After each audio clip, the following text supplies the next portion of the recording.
On the line right now, we have Leon, aka Skinny Bonez Tha Godfather. Would you like me to call you throughout the podcast? Do you like me to go through the whole name of Skinny Bonez Tha Godfather, Skinny Bones, Leon? What would you like? Whatever you prefer. I Oh, mean, it's all good, to be okay, honest. so we'll go with Leon if that's okay with you. Cool. Perfect, Excellent, man. man. Perfect. So, just to explain what you're on, I kind of felt a bit bad. We had Leon on the podcast. God, when was it? It was last year.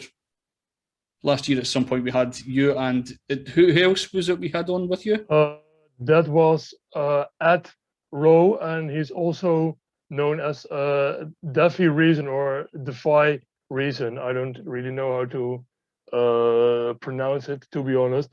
That's fine. But that project we made was made under his name at Row. At Row. Okay, awesome. Yes. So we had those guys on for a podcast, and we also had like two English guys on for a podcast. All at the same time, we're doing it live. This is back when we're doing the live shows and stuff. And unfortunately, we had a bit of a technical issue with our internet, and the speaker thing that we're using all fucked up. And I wasn't recording at the time on the audio interface, so we lost that entire show. I think I eventually put up just like a track list of songs that were going to play on the podcast, and it was like nothing else really. So I think we still put your music out on it. But, so again, apologies for that, but you have a new project out now. You want to tell us a bit about that, man? Your new project? Yeah, the new project is an EP, 6 tracks. Actually, it's 4 full tracks and 2 skits. So like interlude stuff. But yeah, the EP is like 6 tracks. It is with Sir Deggy. He's from New York. He has worked with producers like Animals, Stu Bangers, like producers that are like really known in the hip hop scene, underground scene. Yeah, and our project was a bit like counterculture, like 60s hippies vibe mixed with boom bap drums and hip hop. Yeah, you know that was like cool? the whole concept. You know what I found cool over the past maybe 7 years is that a lot of European producers have come out the woodwork, and a lot of American guys are specifically sticking to a lot of European producers. You see Ari the Rugged Man's doing this. Yeah, true. Pretty much everybody's doing this, like across the board. True. You see, like with the introduction of Snowgoons a few years back, you have a little bit of a. You know them a little bit. Yeah. Like actually, I know Sick Nature personally a bit. Like I met him a few times. He's cool, and Snowgoons are like really cool producers, really good people also, and yeah, they're like a major source of like inspiration to me also. So, well, let's go back to the beginning. My usual question is, do you remember your first experience of listening to hip hop music? Yeah, actually, it was like I was like always one of those like punk rock metal dudes, like rock also. Same mate. Same. Yeah, nice.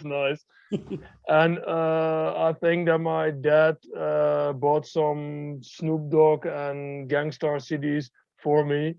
And around the same time, I found like Tupac and the game like myself. I just found them on YouTube because I think that was around at the time when YouTube was like coming up more. Yeah. Because it's like still really new media. I think we are like talking about 2004, 2005, and I was like 10 at the time. So yeah. One thing I found interesting about Snoop Dogg is that me and a cousin of mine were talking about this the other day.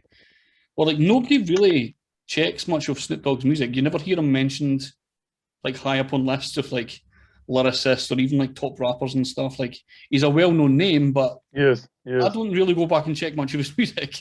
No, but that's like his style has really evolved because he has also done music with pop stars. Yeah. And for example, that's also the music that I personally don't like, but I understand that there are people who appeal more to that music, that it's more interesting for them. and obviously for the artist it means good money. But yeah, I'm like more of an old school underground hip hop dude. So I mean, Gin and Juice is a classic, but yeah, newer works are like not also my stuff, to be honest. I love that your dad was testing you out at the very beginning, giving you Snoop Dogg and Gangstar at the same time. Yeah, but it was like a Like, do you like boom bap or do coincidence. you like this shit? What? Yeah, like my dad just bought him and he didn't even knew what it was, but he just bought it and he was like, "Oh, I think you might like this." And maybe I was like familiar with Snoop already, but the Gangster album was like specifically Crumb Snatcher album, and yeah, that was like a new name for me because like he's like one of the gangster foundation people. Because as most listeners probably know, gangster are just like Guru and Primo, the main group, but they have like this affiliated group called the Gangster Foundation. I was going to ask as well because, like, again, very similar story to the way you got into hip hop. I started listening to like metal music and punk and everything at the Yeah. very beginning, and it wasn't really until about 19. No, no, no. Well, 2001, 2002, I started actually being interested in music as a whole, really. So I was a late starter getting into all that stuff. But it wasn't until probably 2005 that I really started to get into hip hop music on like commercial radio. Ah, yeah, yeah, yeah. So that was like I started at that level, sort of thing. So, but it was like it took a good 5 to 6 years for me to, because I went back and listened to like a lot of the old school stuff, watched a lot of documentaries, and then I kind of got into like the boom bap sound. That's what kind of drove me into that. Yeah, Are yeah. you guys the same way? Do you have like a lot of like hip hop on the radio and stuff like that, or is it mainly commercial kind of stuff? Yeah, like there's like always some kind of underground scene, but I think that the interest for boom bap like never dies. There are like always people that like the boom bap style because like I have like friends who are like 26 and they listen to like 60s rock. Yeah. So it's like from far before their age, before their time. So the interest in music will never go away. But obviously, mainstream rap is mainstream rap because most of the people like it. But yeah, it like never got like my attention. Maybe in the beginning because like when I speak around the time when I was 10, that was like the time where like 50 Cent did like some stuff that was still real, and uh, the game also Ice Cube was also still dropping records. So yeah, but I also like picked up music from Tupac, who passed away like 10 years earlier. Before that, also around that age. So yeah, it's just what catches your interest, I guess. Mhm. One of the things I was interested to ask you as well is just to give you a bit of a backstory as well. We complained for years that we couldn't get UK hip hop on the radio a lot of the time. Yeah. But now what's happened? You heard of like UK drill and stuff like that, and grime and stuff like that. You heard all that. So we now have like UK rap on the radio regularly. But Oh, yeah. again, it's still not the stuff I like. So I'm always going to complain. Always going to sort of remain unhappy. So, what's it like for rappers in the Netherlands? Do you have like a option for them? Like, are they played on the radio quite a lot of the time? I don't know what Yes, it's like yes. there. We have like a lot of commercial radios here. We have commercial platforms also. 101 bars. They're like really famous.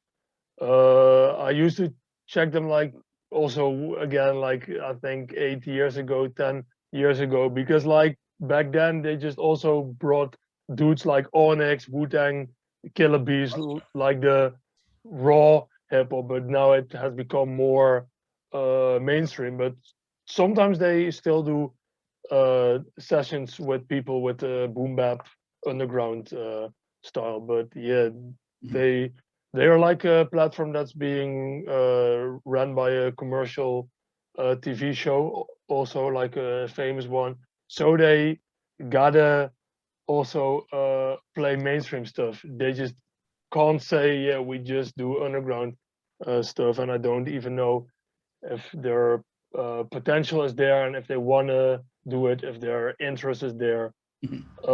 But yeah, we also So, have oh, like some underground radio, so there's defo something for everyone. yeah.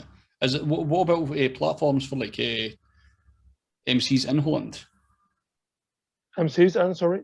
Yeah, sorry, MCs in the Netherlands. What about like Oh, sorry, sorry, yeah? sorry. Yeah. What? Uh, there are like platforms, but honestly, I'm not really familiar with them because like I'm more of an international artist.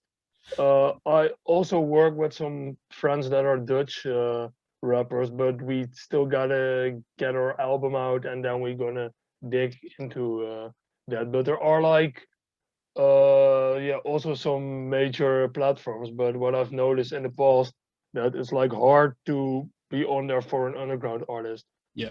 Uh, we had one. I even like forgot their name. Like no disrespect, but they've been gone for like 4 years. And wait, it was called the How the Hat Hip Hop, which literally means we keep it hip hop. Yeah. Right. And they were like real. They were like also a supporting underground artist, boom bap, raw style rap. But yeah, they disappeared because there wasn't like a big company behind it. Maybe there were like people doing it in their free times, and yeah, Yeah. sometimes people just they don't have the time anymore. That's it. That's it. And so, like, so what started getting you into producing? Because I know you DJ as well. Did you start DJing first? Yeah, I do DJ shows as well.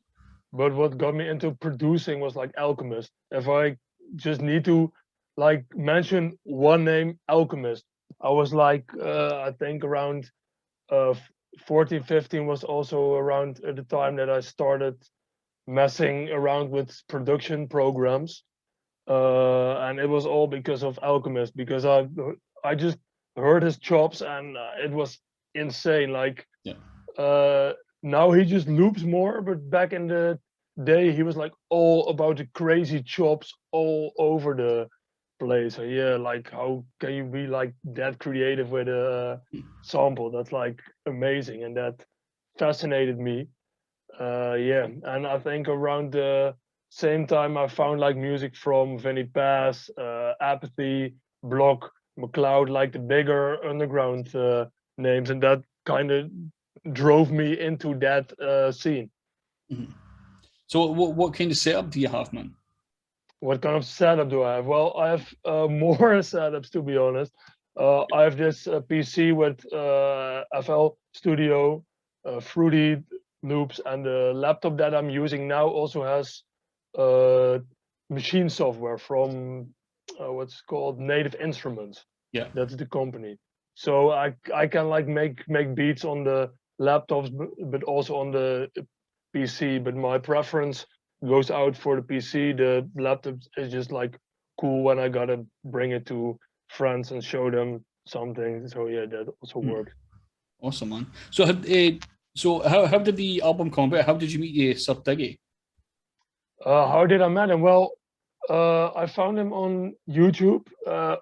Also because of his works with like major artists and producers. Because I mentioned some of the producers like Stu Bangers, but he also did tracks with rappers like Crime Apple. I don't know if you know him. He's like No. pretty booming in the underground scene Mhm. right now. Also with Terminology, maybe. Yeah. Yeah, yeah. Yeah. So that's how I found him, and then I just started to check his skill, and yeah, he's really dope. He can like do a really dope, good album without those features, and that's what he did on his project designing Gotham also, because that was just like the producers and him, but like no rap features. And when I heard that, I was like, yeah, I just gotta link up with this dude. We did we did a single around a year ago called Good Days, and from that the whole EP evolved. Like because we felt like the work chemistry, like it worked. We were both happy with the result of the track, so we were like, yeah, we're going to do an EP, and that seems like a logical next move. So how does that go about? Is he passing you a sample, or do you just give him a selection of beats and then he gets? How do you do that process?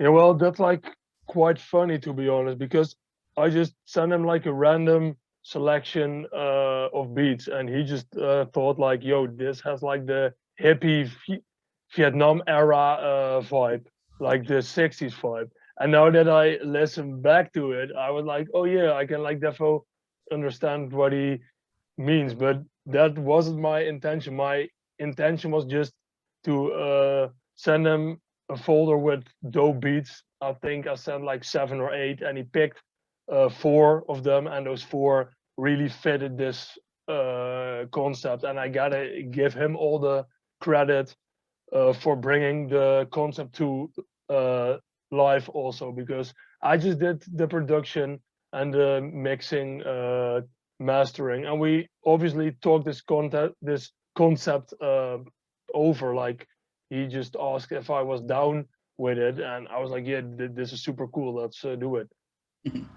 This is one of the things I like about watching your progress is that you don't really fuck with anybody that's like shit. Some Shit, or producers, yeah, some producers in the world you see work with people just for the fact of like they get some money, or they just sort of work with people just to get by, sort of thing. oh You yeah, yeah, really only pick really good MCs a lot of the time. yeah. Well, I gotta say that I sell beats, but all those projects, collaborations, it's all uh, based on like mutual respect. Like they don't pay me, I don't pay them. We just like to work on music. That's how simple it is, to be honest. Yeah, that's fair. That's fair. I want to ask you a question. I know one of the biggest annoying things in the world for producers is Yes. sending a beat to a rapper, and it could take anywhere from a week. See, he's laughing already. Could take Yeah, anywhere yeah, from a yeah, week. yeah, yeah. What is the longest you've waited for to hear one of your beats used? On a track, well, let me tell you let me start with telling you this. Sorry. Um, the I still have beats like from when I was 17, 18 that are like sent out and like they're not even used. The longest I've waited for a track is like probably like 3 years. But there are like still a lot of tracks in the making, but there comes like a point of realization like, nah, this dude ain't gonna use it. And sometimes they want to use it and they still gonna do that, but you gotta chase them. I Uh, once, I once but seen a guy. that's Oh, like sorry, not sorry. the ideal situation. But in the defense of the MC, yes, sometimes it's just like that life gets in the way, Yeah. and I completely understand that. But I try to work with people who are like motivated and that are like in a position to work. Yeah. I think one of the funniest stories I heard was someone gave away a beat. I think it was 8 years ago. He said, and so he gave it away to a random rapper, and Yeah, he waited after the years. He was like, "This guy's obviously not going to use this beat," so he gave it to someone else.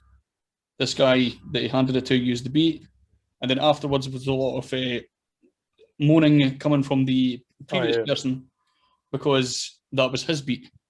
And I was like, if you're going to wait 8 years, then fuck it. you yeah, yeah, yeah, just bin that shit. Like you don't get yeah. that. I can like totally understand that. Mhm. So, who would you like to collaborate with in the future? Do you Who have would like you? Can I name like anyone, or does it has to be Dead, realistic? Alive, going to be I born think. soon? Okay, let me speak some dreams into reality. Let's do it, Uh, man. I think Flea Lord would be dope. You know him like from the No, no, no, Flea no, Lord. no. Defo check him out. I will like Check him, man. send his music after the show. Perfect. Flea Lord, well, Block McCloud. Maybe that's gonna happen. I can't say too much, but let's say there are like lines out. Okay. So maybe it will happen. Block McCloud Defo. Yeah, well, I think there are like a lot of names to mention. Like, yeah, it's like hard to think of people I don't want to work with because they're like, yeah, yeah, it's like hard to think of names. Would you work with Snoop Dogg? Mm, mm. So- Hard question. Tough one. Tough one. No answer. Maybe if he jumps like on that old school style, like why If you not? could imagine if Block McCloud got back to you and decided, right, I'm going to do a tune, Snoop Dogg's up for it. I don't know why you would be, but that'd be cool, man. Block McCloud, Snoop Dogg. I don't know. I would defo do that. But yeah, there are like too many rappers to mention because also the like more famous rappers like Royce the 5'9", they still got bars. Black Thought, the whole Griselda camp, especially Benny. He's like super dope. So like I could like go on for like an hour with mentioning names with artists that I want to work with. Maybe a cool one to mention is like Earl Sweatshirt. I don't know if you know I him. know, He yeah, just yeah. works with Alchemist a lot. Yeah, Yeah. he's like weird creative, and I like that. I just like his style and his process of thinking the bars through. So Did that he would come be from, cool. did he come from that same group as like Tyler the Creator and stuff? Yeah, yeah, yeah. I Like thought I still have like some kind of odd future tank top in my like closet somewhere from the like old when school I Odd was Future. like 16 because I checked him out a lot. Amazing, man. Amazing. So, what have you got planned for the rest of the year, my man? Well, what do I have planned? Well, I definitely got an EP with Silent Mind planned. That's a rapper from my crew, Voodoo Doctors. Mhm. I got one planned with Burn Herm, but I actually got a check with him what's up about that. I just need to message him and like organize some stuff. I have like an instrumental EP out. I did one nostalgic chemistry. It's like jazz hip hop, but it's non-sampled. I just played all the keys myself, That's cool. and part two is coming. So I got like a lot of stuff coming out. GFAM, Black and I are like also working on a new EP, which is scheduled for late 2021. So there's like a lot of stuff coming. Yeah, you always keep yourself busy anyway. Yeah, always, always. Awesome, man. Awesome. Well, dude, it was great to speak to you, man. Thank you. Thank you for having me on. No problem, man. No problem. We picked. Yeah, let's just try to find the name there. We picked Metal Money, so we're going to play Metal Money right Cool. after Cool. this. So, awesome.